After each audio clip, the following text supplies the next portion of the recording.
দেখো এই মাছের ডিম, এটা হাঙর মাছের ডিমটা দেখো বন্ধুরা, জাস্ট কেমন মতো। খাবে? দেখা যাক, দেখা যাক। আমি মাই হচ্ছি। তো বন্ধুরা কেটে নিই, আমরা যেহেতু 5জন 6জন ফ্যামিলি মেম্বার, তো সেই হিসেবে মাছগুলো কিন্তু পিস করব। এরকম এরকম পিস করে নিচ্ছি।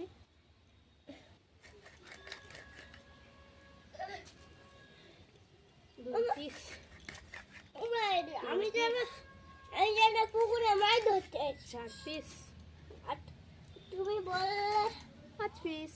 আর লেগাটা একটু ছোট হয়ে গেল, এটা কোনো ব্যাপার না।